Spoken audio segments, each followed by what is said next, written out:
Ya. Kalau yang rakaat kedua tidak perlu saya jelaskan karena itu diantara surat paling favorit selain An-Nas ya. Tadi kan bacanya Al-Asr ya. Itu kurang lebih maksud saya menyampaikan dengan membuka itu dulu supaya kita bisa merasakan kenikmatan lebih dalam menunaikan sholat berjamaah. Jadi begitu salam kita bisa evaluasi diri. Oh jadi kalau selama ini ada perbuatan yang kurang baik berarti belum niat ibadahnya sempurna. Berarti pendekatan kepada Allahnya yang kurang. Kalau ada masalah nggak pernah tuntas padahal harta sudah melimpah, kedudukan tinggi, berarti yang kurang bukan dunia, yang kurang pendekatan kepada Allahnya. Karena itulah ketika orang-orang seperti ini ingin kembali kepada Allah, menariknya di Al-Quran disebut dengan nama yang sama dengan orang yang sedang ibadah. Jadi orang taubat dari dosa, dosa sebesar apapun, ketika dia taubat itu disifati oleh Al-Quran sedang ibadah, Pak.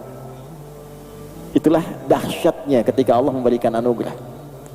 Itu dengan nama yang sama dengan orang yang sedang berdoa, dengan nama yang sama dengan orang yang sedang menunaikan sholat, namanya sama-sama ibad. Buka Quran surah ke-39 misalnya di ayat ke-53, Az-Zumar ayat 53. Qul ya ibadiyalladzina asrafu ala anfusihim la taqnatu min rahmatillah innallaha yaghfirudz dzunuba jami'a. Muhammad sallallahu alaihi wasallam katakan dan viralkan pada seluruh hamba-hambaku yang merasa telah berlumur dosa pada dirinya, yang merasa telah berbuat banyak maksiat dan dosa, bahkan seakan menyimpulkan ini rasanya sulit mendapat rahmat Allah, kayaknya nggak mungkin ke surga, maka turun ayat ini dengan mengatakan la taqnatu min rahmatillah. Jangan engkau menyimpulkan demikian, jangan berputus asa dengan rahmat Allah. Innallaha, tegaskan pada hatimu, pada dirimu yang paling dalam, jangan pernah ragu. Sungguh aku tegaskan, Allah itu, kata Allah, yaghfirudz dzunuba jami'a, akan selalu membuka peluang untuk mengampuni seluruh dosa-dosa yang pernah engkau kerjakan, agar engkau menjadi lebih baik, asal engkau mau koreksi diri dan menjadi pribadi yang lebih baik di masa depan. Itu disamakan teman-teman sekalian, Bapak Ibu, namanya disamakan dengan orang yang sedang menunaikan amal soleh.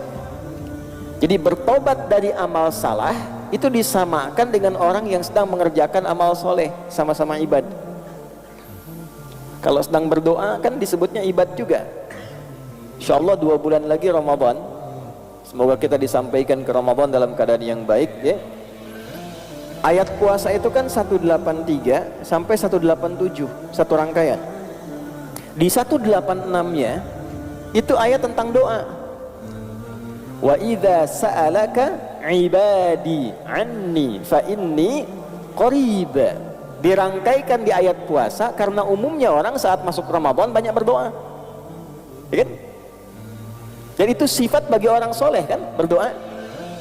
Jadi orang yang sedang berdoa menunaikan amal soleh itu disamakan namanya dengan orang yang telah berbuat salah dan dia bertobat. Jadi tobat itu amal soleh, ada pahalanya. Seperti kita mengerjakan yang ma'ruf, meninggalkan yang mungkar pun ada pahalanya. Mengerjakan yang soleh, meninggalkan yang salah, sama-sama berpahala.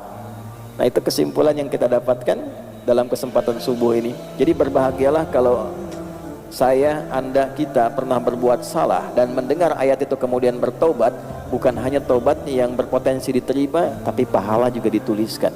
Betapa sayangnya Allah kepada kita ya. Jadi kalau sudah dengan tawaran itu belum mampu untuk bertobat, dengan cara apa lagi kemudian mesti difasilitasi. Al-Babu Tsani, insyaallah di pertemuan kali ini kita akan kembali menegaskan di bab yang kedua, masih dalam kitab Adabul Alim wal Muta'allim karya Hadratus Syekh Muhammad. Ini penting sekali untuk saya tegaskan di pembuka kali ini. Setiap kita memulai, upayakan kita memohon kebaikan untuk muallif pengarang itu ya, Hadratus Syekh Muhammad Hashim bin Asy'ari. Semoga seluruh apa yang kita kaji melimpahkan cahaya kebaikan untuk beliau dan juga dipercikan kepada kita hal yang serupa. Bismillahirrahmanirrahim. Fi adabil muta'allimi fi nafsihi wa fihi 'ashratu anwa'in minal adab. Subtopik ini akan membahas tentang adab-adab penuntut ilmu, etika, ragam etika bagi para penuntut ilmu, fi nafsihi, yang disiapkan pada dirinya. Jadi maksudnya kalau ingin belajar, setiap kita harus menyiapkan apa dulu, mengondisikan apa dulu, supaya ilmu yang akan kita pelajari mudah diserap. Satu. Yang kedua, mudah dipahami. Ada orang cepat hafal tapi nggak paham. Oke. Mudah diserap, mudah dihafal, mudah dipahami. Tiga, mudah diamalkan. Jadi ada orang paham tapi juga sulit mengamalkannya. Nah, ini bisa cepat hafal, cepat paham, dan mampu cepat mengamalkan. Tiga bagian ini. Nah, dulu para ulama kita itu dilatih bahkan oleh Nabi SAW sejak era sahabat. Bersamaan dengan mereka menuntut ilmu itu, diajarkan kesiapan-kesiapan diri untuk menerima ilmu. Sehingga Anda bisa cek hampir semua komentar para sahabat yang belajar dari Nabi SAW, komentarnya itu selalu tiga bagian ini. Kami belajar ilmu, adab, dan amal bersamaan. Misal, hadis-hadis tentang riwayat Al-Quran, seperti hadis yang didokumentasikan oleh Imam Al-Bukhari di dalam kitab sahihnya nomor hadis 5027. Itu sanadnya tersambung kepada Abu Abdurrahman dan tersambung lagi kepada Utsman bin Affan radhiyallahu taala anhu. Abu Abdurrahman As-Sulami itu generasi tabi'in, tidak ketemu Nabi.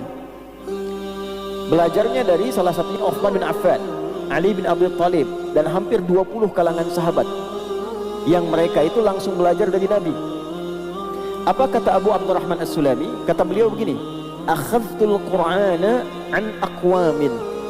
Saya itu belajar Quran secara bersanad, talaqi, kepada segolongan sahabat, bukan satu dua orang.